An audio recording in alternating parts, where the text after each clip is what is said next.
Hormuz strait बंद कर दिया है। फास्ट न्यूज के हवाले से यह बड़ी खबर आ रही है। लेबनान पर इजरायली हमले के चलते फैसला लिया गया, यानी ईरान ने कहा है कि लेबनान पर हमले बंद करे इजराइल। सुबह सिर्फ 10 मिनट के लिए खुला था हॉर्मुज, तो जरा सोचिए, लेबनान पर इजरायली हमले के बाद हॉर्मुज बंद करने की खबर आई है। सुबह सिर्फ 10 मिनट के लिए खुला था हॉर्मुज, ये भी ईरान कह रहा है। और ये सीधी बात है कि ईरान अब ये बात स्पष्टता से कहना चाह रहा है कि लेबनान पर अगर हमले जारी रहे तो ये हॉर्मुज नहीं खुलेगा। तो क्या वापस बात धमकी और शर्तों पर आ गई है? ये बड़ी खबर दिखा रही है। आपको बताऊं कि लेबनान पर इजरायली हमलों के बाद हॉर्मुज बंद करना ये बहुत बड़ी बात है। अगर हॉर्मुज बंद हो गया, फास्ट न्यूज के हवाले से बड़ी खबर आ रही है, तो ये पूरा सीजफायर धराशायी हो जाएगा। मैं आपको ये बता दूं, हमारे सहयोगी नसीर मसूदी जुड़ रहे हैं इस वक्त। नजीर, ये खबर आ रही है कि ईरान ने हॉर्मुज स्ट्रेट फिर बंद कर दिया है। वो कह रहा है अगर लेबनान पर हमले हुए तो हम नहीं खोलेंगे इसे। देखिए, हॉर्मुज सबसे बड़ा प्रेशर पॉइंट है और प्रेस्टीज पॉइंट है। ईरान के लिए प्रेशर पॉइंट है और ट्रंप के लिए प्रेस्टीज पॉइंट बन गया था। हकीकत ये थी, हॉर्मुज इस जंग से पहले खुला था, किसी को नहीं इसकी लगी थी हॉर्मुज खुला है या बंद है। जंग ने बंद कराया, नहीं कि जंग से खुल रहा है। तो अब जब ये है कि सीज फायर हुई, जो मीडिएटर है पाकिस्तान, उसका प्रधानमंत्री भी कह रहा है कि नहीं, लेबनान सीज फायर में शामिल है, लेकिन इजराइल कहता है ये सीज फायर में शामिल नहीं है। इससे यह सीज फायर नहीं ये बहुत बड़ी खबर है। मैं अपने दर्शकों को बताऊं, नसीर मसूदी इस वक्त लेबनान में ही है और वो ये तस्वीरें भी हमें भेज रहे हैं जो इस वक्त आपकी स्क्रीन पर है। लेबनान में हमले जारी हैं। मैंने आपको दिखाया कि इस सीज फायर में नेतन्याहू शामिल नहीं हो रहे। नेतन्याहू ने कह दिया है कि उनके हमले लेबनान पर जारी रहेंगे। ऐसे में नेतन्याहू सीज फायर से आउट है, नेतन्याहू लेबनान पर हमले कर रहे हैं। उसका असर यह कि ईरान गुस्से में है और ईरान अब यह कह रहा है कि वो हॉर्मुज स्ट्रेट को बंद कर देगा। अगर हॉर्मुज बंद हुआ तो इसका सीधा मतलब यह है कि यह सीज फायर खत्म हो जाएगी, क्योंकि हॉर्मुज सबसे महत्वपूर्ण पॉइंट इस सीज फायर का था। अगर हॉर्मुज ईरान ने ब्लॉक कर दिया, बंद कर दिया, तो सोचिए कि इस सीज फायर के धराशायी होते चंद मिनट लगेंगे।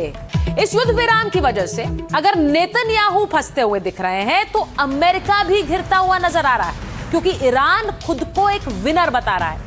ईरान कह रहा है कि इस युद्ध में अमेरिका को झुकना पड़ा। ईरान की सुप्रीम नेशनल सिक्योरिटी काउंसिल दावा कर रही है कि ईरान ने अपने लगभग सारे लक्ष्य हासिल कर लिए हैं, जबकि दुश्मनों को ऐसी नाकामी मिली है जो इतिहास में दर्ज हो गई। आपको एक तस्वीर दिखाती हूं। यह कार्टून बुल्गारिया में ईरान के दूतावास ने पोस्ट किया। इस तस्वीर में हॉर्मुज स्ट्रेट को दिखाने की कोशिश की गई।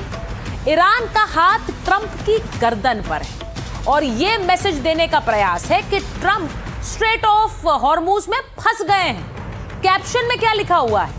ट्रंप नाउ, यानी अब ट्रंप की यह हालत है। ट्रंप का यह कार्टून सोशल मीडिया पर वायरल हो रहा है। ईरान यह दिखाने की कोशिश कर रहा है कि जिस अमेरिका को सर्वशक्तिमान समझा जाता था, उसे हमने झुका दिया है। तो यह तस्वीर सोशल मीडिया पर वायरल। अब जब युद्ध खत्म होता है तो एक जीतता है, दूसरे की हार होती है। अमेरिका, इजराइल और ईरान की जंग अभी खत्म नहीं हुई है, सिर्फ 2 हफ्तों का युद्ध विराम हुआ है। फिर सवाल यह है कि ईरान अपनी जीत का दावा कैसे कर रहा है, खुद को जंग का बाजीगर क्यों बता रहा है, यह भी समझिए।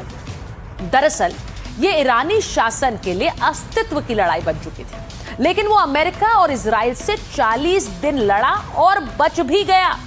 जो ट्रंप ईरान को मिटाने की धमकी दे रहे थे, वो सीज फायर के लिए राजी हो गए। इसके बाद ईरान की राष्ट्रीय सुरक्षा परिषद ने इसे अपनी ऐतिहासिक जीत बता दिया। ईरानी सुरक्षा परिषद ने यह भी कहा कि दुश्मन को हमारे आगे झुकना पड़ा है। यह भी कहा कि उसने अमेरिका की किसी डेडलाइन को कभी महत्व नहीं दिया है। सोचिए, ईरानी सुरक्षा परिषद ने दावा किया कि अमेरिका ने युद्ध रोकने की भीख मांगी थी। भीख, सोचिए, ईरान कह रहा है कि हमसे भीख मांगी, हमने भीख दे दी। भारत में ईरान के दूतावास ने कहा कि ईरान ने सीज फायर अपनी शर्तों पर किया है। भारत में ईरान के दूतावास ने यह भी दावा किया कि एडजस्टमेंट तेहरान ने नहीं, वॉशिंगटन ने किया है, क्योंकि ईरान पहले ही अमेरिका की 15 शर्तें खारिज कर चुका है। तो ईरान अब अपने लिए जो दावे कर रहा है, क्या डोनाल्ड ट्रंप इन्हें हजम कर पाएंगे? जो बात ईरान कह रहा है, वही बात पश्चिम की मीडिया कह रही है, यानी वेस्टर्न मीडिया। आपको एक तस्वीर दिखा रही, ब्रिटेन से पब्लिश होने वाला द न्यू स्टेट्समैन मैगजीन का कवर पेज है, जिस पर बड़े फॉन्ट में लिखा है the fall, how Donald Trump destroyed the American empire. यानी कि इस पर तीर से घायल होकर जमीन पर पड़े बाज की तस्वीर भी लगी है और यह बताया जा रहा है, ट्रंप की तस्वीर नहीं है, लेकिन उसका जो टाइटल है उसमें लिखा हुआ है कि कैसे डोनाल्ड ट्रंप ने अमेरिका को खत्म कर दिया। यहां भी यही संदेश देने की कोशिश की जा रही है कि अमेरिका युद्ध हार गया है और ईरान असली विनर सामने आया है। ईरान ने अमेरिका के सामने बातचीत से पहले जो 10 शर्तें रखी, वो भी कुछ ऐसा ही मैसेज दे रहे हैं। मैं आपको बता दूं, अमेरिका का कहना है कि इन 10 शर्तों पर अभी बात होनी है, ये मान नहीं ली हमने, तो ईरान पर कोई हमला नहीं होगा, ये पहली शर्त है। अमेरिका आक्रामकता नहीं दिखाएगा, ये दूसरी शर्त है। शर्त यह भी है कि स्ट्रेट ऑफ हॉर्मुज पर पूरी तरह ईरान का कंट्रोल बना रहेगा। अब डोनाल्ड ट्रंप तो कह रहे थे स्ट्रेट ऑफ हॉर्मुज खुल गया है। शर्त यह भी है कि ईरान को यूरेनियम एनरिचमेंट का भी अधिकार रहेगा, यानी वो यूरेनियम संवर्धन करता रहेगा, यह भी है एक शर्त। अमेरिका ईरान पर लगाएगा सारे प्रतिबंध हटाएगा। अमेरिका ईरान से सारे सेकेंडरी प्रतिबंध भी हटाएगा। ये वो प्रतिबंध है जो अमेरिका ईरान से कारोबार करने वाले दूसरे देशों पर लगाता है, यानी सैंक्शंस लगाता है दूसरे देशों पे। उनसे कहता है कि आप भी इस देश के साथ कोई व्यापार नहीं करेंगे क्योंकि हमने इसे सैंक्शन कर रखा है, तो वो भी हटेंगे, ये ईरान की मांग है। संयुक्त राष्ट्र भी ईरान के खिलाफ सारे प्रस्ताव वापस लेगा और ईरान के खिलाफ IAEA के प्रस्ताव खारिज किए जाएंगे। युद्ध में ईरान का जो भी नुकसान हुआ है उसकी भरपाई की जाएगी और अमेरिका को इस क्षेत्र से सारे सैनिक हटाने होंगे। अब अगर ये सारी शर्तें अमेरिका मान रहा है तो वो जो कुछ लेकर आया वो वापस क्या ले जा रहा है? शर्त यह भी है कि लेबनान और दूसरे मोर्चे पर हमले पूरी तरह से रोके जाएंगे। यानी इस जंग के चलते तो ईरान अगर ये सारी शर्तें मनवा ले तो ईरान तो विन विन सिचुएशन में है। पूरी तरह से अपने पहले के प्रतिबंध भी हटवा लिए, आगे भी कंट्रोल ले लिया अगर अमेरिका इसे मानता है। यानी ईरान अपनी शर्तों से 1 इंच भी पीछे नहीं हटा है, कमोवेश उन्हीं शर्तों पर कायम है जो उसने पहली बार 12 मार्च को रखी थी। ईरान की तरफ से रखी गई शर्तों में यूरेनियम संवर्धन के हक की मांग भी है। अमेरिका को यह मांग सबसे ज्यादा खटक रही है। यह शर्त पूरे सीज फायर को खटाई में भी डाल सकती है, लेकिन ईरान के तेवर कड़े हैं। वो अमेरिका को एक एक बात का जवाब दे रहा है। मैं आपको ये जो तस्वीर दिखा रही हूं, ये क्यों दिखा रही हूं? क्योंकि भारत में जो ईरानी दूतावास है उसने इसको पोस्ट किया। AI से बनाई गई इस तस्वीर में, तस्वीर दिखाइए जरा।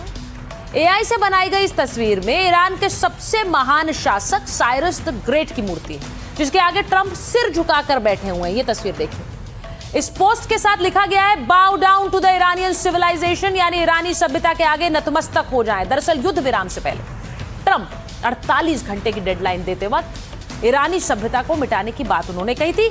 ये उसी का जवाब है। तो सवाल ये है कि जगह जगह ईरान के दूतावास भी डोनाल्ड ट्रंप का मजाक बना रहे हैं और उन पर तंज कस रहे हैं और खुद को विजेता बता रहे हैं। अमेरिका ने इस युद्ध पर हर सेकंड 11 लाख रुपए फूके, 11 लाख रुपए हर सेकंड, और 40 दिन के बाद सीज फायर पर उसे आना पड़ा। सवाल सबसे बड़ा क्या है? अमेरिका को इतना खर्च करके अपने हजारों जवानों की जान जोखिम में डालकर क्या हासिल हुआ है? इसका लेखा जोखा करें तो अमेरिका घाटे में ही दिखाई देता है। अमेरिका ने क्या कहा था और हुआ क्या है, यह जरा देख लीजिए। अमेरिका ने कहा था कि वो निर्णायक जीत हासिल करेगा, लेकिन इसके इतने भीषण युद्ध के बाद भी स्पष्ट जीत नहीं मिली। अमेरिका ने कहा था कि वो ईरान का यूरेनियम छीन लेगा, लेकिन क्या वो ऐसा कर पाया? बल्कि उल्टा ईरान कह रहा है कि हमें तो संवर्धन की इजाजत मिलेगी, जो 10 पॉइंट चार्टर उसने रखा है। अमेरिका अपनी पसंद के लोगों को ईरान की सत्ता सौंपना चाहता था। वो कह रहा था रिजीम चेंज, उसने ईरान की टॉप लीडरशिप खत्म कर दी है। लेकिन अंजाम यह हुआ कि पहले से भी ज्यादा हार्ड लाइनर सत्ता में आ गए। वो बात किससे कर रहे हैं? रागची से। बात किससे कर रहे हैं? राष्ट्रपति पेजेश्किन से। तो सत्ता चेंज कहां हुआ? ट्रंप को लग रहा था कि वो हॉर्मुज को जबरन खोलने में कामयाब रहेंगे, लेकिन ईरान के आगे वो मजबूर हो गए हैं। अब क्या हॉर्मुज खुलेगा? अभी आपने मेरे ईरान के मेहमान से सुना, उन्होंने कहा कि ईरान हॉर्मुज को कंट्रोल करेगा, ये हमारी सबसे बड़ी शर्त है। आगे शर्त क्या रखी? अमेरिका को लग रहा था कि युद्ध 2-4 दिन में खत्म हो जाएगा, जल्दी खत्म हो जाएगा। इसी उम्मीद में वो डेडलाइन पर डेडलाइन बढ़ाते गए और लड़ाई उम्मीद से लंबी खिंचती चली गई। सोचिए, ट्रंप को लग रहा था कि युद्ध में नाटो उनका साथ देगा, लेकिन उनके यूरोपीय सहयोगियों ने तो साथ छोड़ दिया।